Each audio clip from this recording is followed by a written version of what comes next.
പരിശുദ്ധ പരമദിവ്യകാരുണീശോയ്ക്ക് എന്നേരവും ആരാധനയും സ്തുതിയും പുകഴ്ചയുണ്ടായിരിക്കട്ടെ. ഇന്ന് ഏപ്രിൽ മാസം 16-ാം തീയതി ബുധനാഴ്ച, നോമ്പിൻ്റെ 46-ാം ദിനം.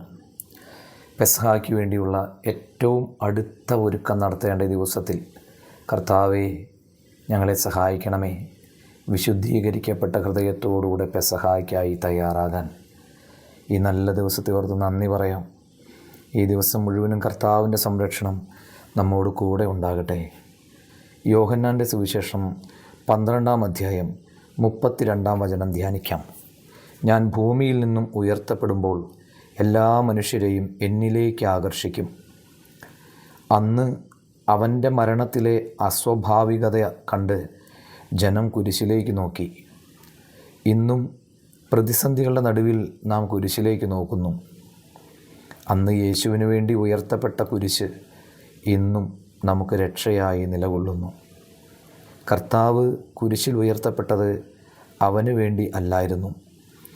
അതാണ് അത്ര ആകർഷണം ആ കുരിശിന് കൈവരുത്തിയത്. അപരനു വേണ്ടി നാം ഏറ്റെടുക്കുന്ന ഓരോ കുരിശും നമ്മെ യേശു സദൃശ്യരാക്കി മാറ്റും. നമുക്ക് പ്രാർത്ഥിക്കാം.